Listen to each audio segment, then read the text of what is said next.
I completed 2 placements for my 200-hour sport and exercise practicum.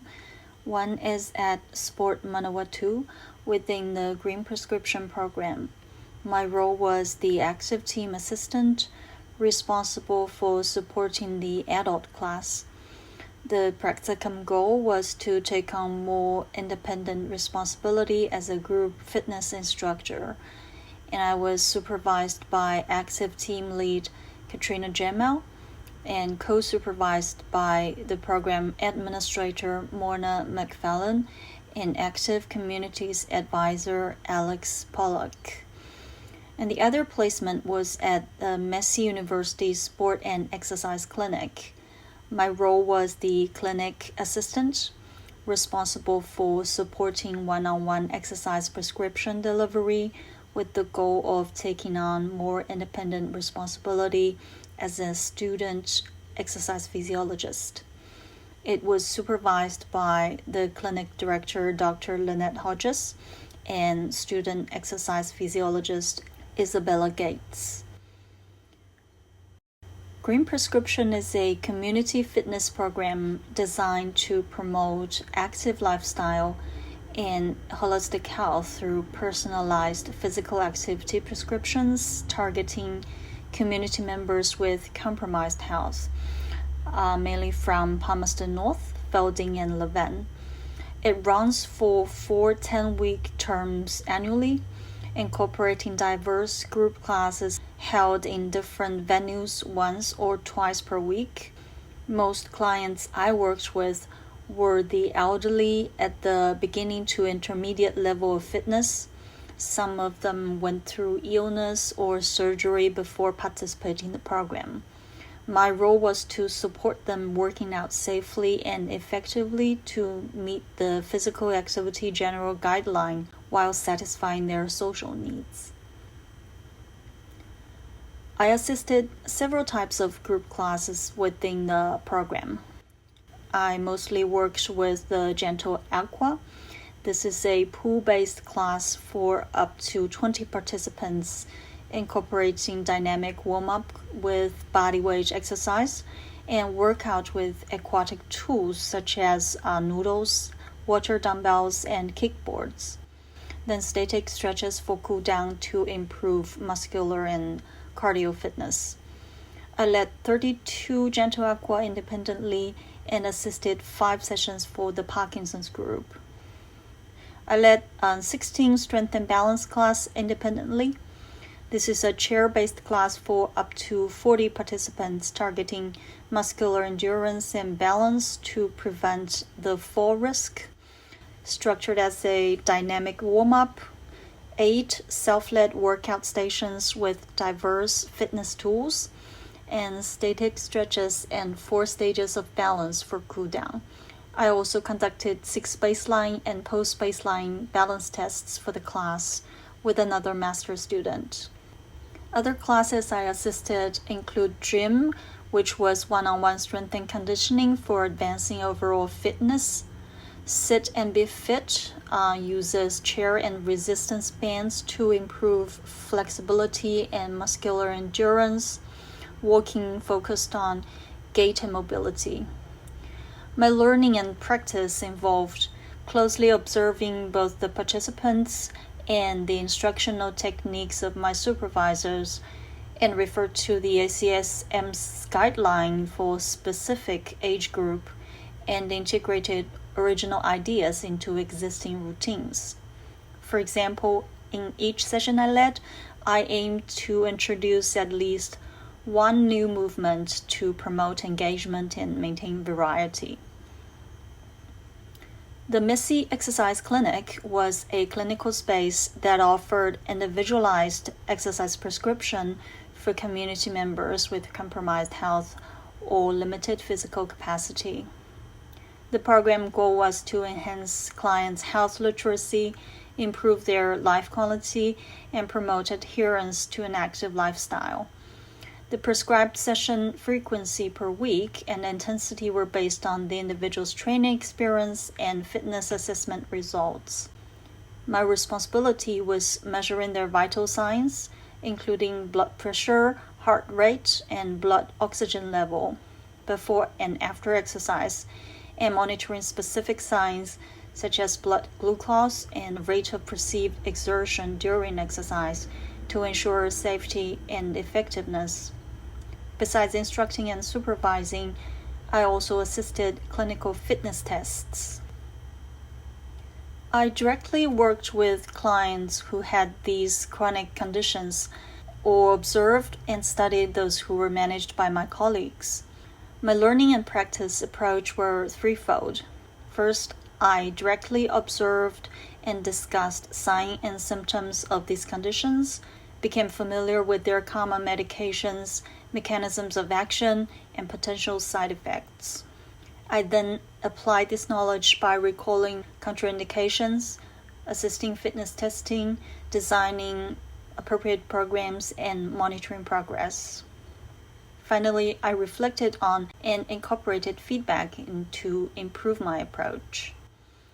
For example, for a client diagnosed with heart failure, their prescribed medications of ACE inhibitor, beta blocker, and water pills will lower the blood pressure and slow the heart rate that need close monitoring of vital signs before and after exercise and the perceived exertion during.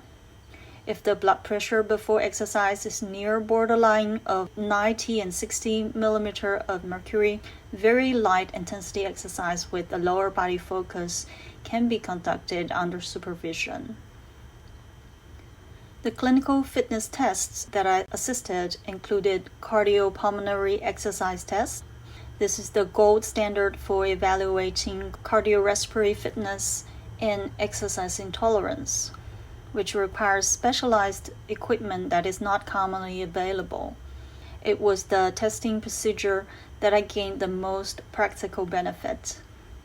I also assisted with the ECG test for evaluating heart health, static balance test for evaluating the fall risk, the 10-meter walk test with a cognitive component for assessing dynamic balance, the 1 repetition maximum test for measuring strength and power, and the YMCA sub-maximal cycle test for evaluating aerobic fitness. There were 2 theoretical underpinnings that guided my learning and practice throughout the practicum.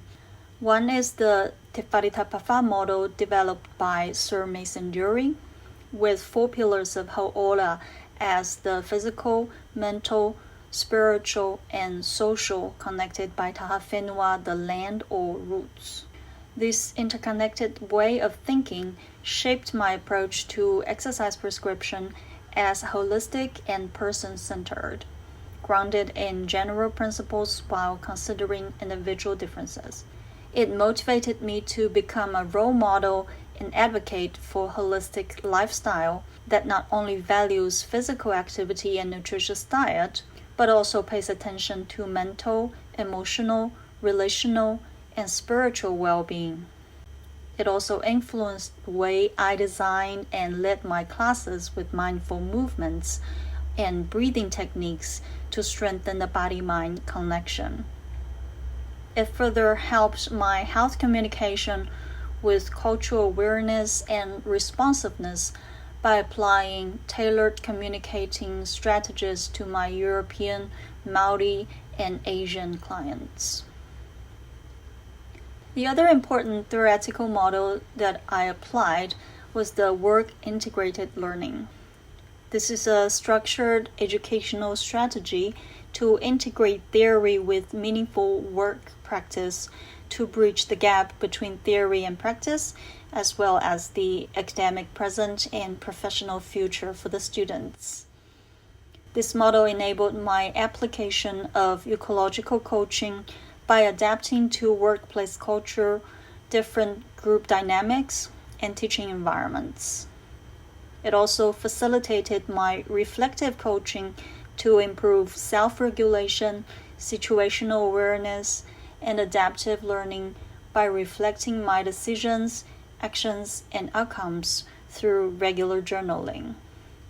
The model helped my resilience building by recognizing natural fluctuations of human physiology and psychology within ever-changing environment, and the necessity to develop proactive strategies to navigate challenges.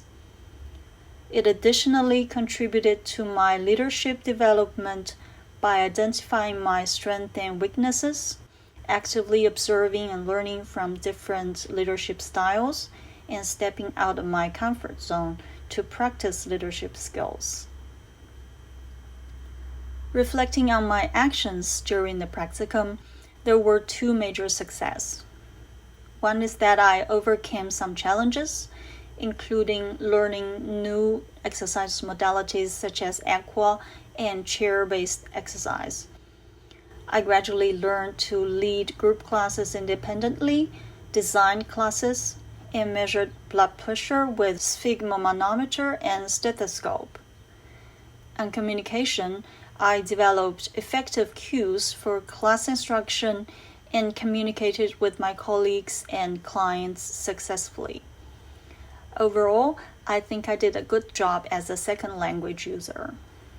The rationale and response behind this success were a growth mindset that recognized the complexity of real-world scenarios, embraces challenges, and willing to learn from failure.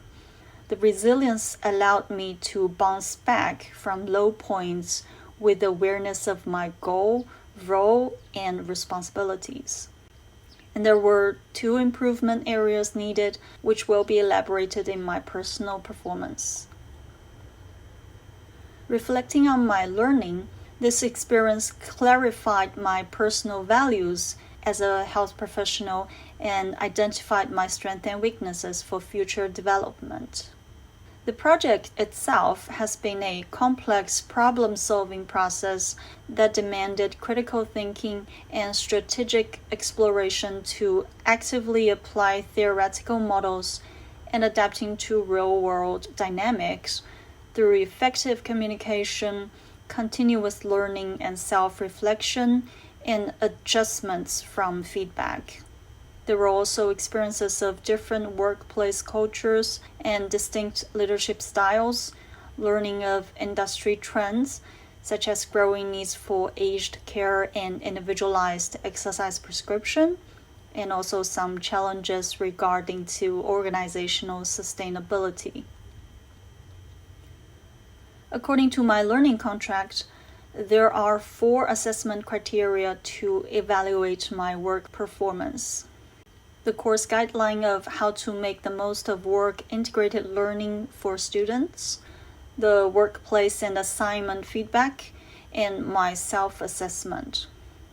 I believe that I achieved excellence in 7 out of 9 key competencies to develop outlined in the guideline, evidenced by my midterm and final performance evaluation forms filled by my supervisor, and a monthly feedback of my reflective journal and my self-evaluation form. Also, I believe I achieved my SMART goal effectively with a sense of accomplishment. Regarding my personal performance, the strengths identified from the workplace feedback include conscientiousness, communication, being helpful and caring, excellent demonstration skills, and good leadership. My self-identified strengths include being perseverant, self-regulatory, and passionate to learn. The point to improve, according to the feedback, were the need to develop more effective cues when instructing in noisy environments and be more decisive in ambiguous tasks.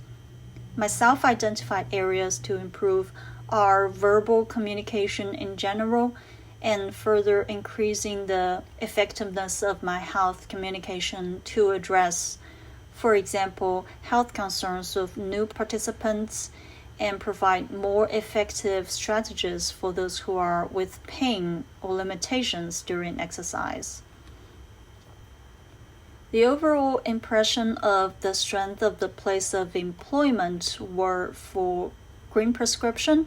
It is an organized and long-standing program as a part of the national health promotion strategy with a stable client base. Within the active team, I had the opportunity to observe leadership styles and practice, and the program allowed me to gradually take on greater independent responsibilities with professional support, which was also a strength of the exercise clinic. Besides this, the clinic enabled close observation and practice of individualized exercise prescription, demonstrating protocol from health consultation, fitness assessment, exercise instruction, and supervision. Another benefit is that the practicum hours completed can be accumulated to gain accreditation with Sport Exercise Science New Zealand or register with the Clinical Physiologist Registration Board. The suggested improvement for green prescription is implementing social prescribing that refers clients to facilities that offer tailored programs for their unresolved health concerns over a year of group class participation. Monthly staff meetings can be helpful for keeping students updated and motivated.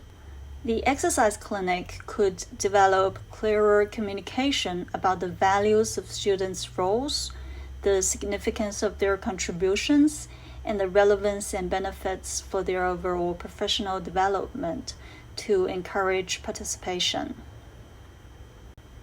Overall, I found my practicum an empowering experience for my professional development to be a responsible and dependable health professional. Thank you.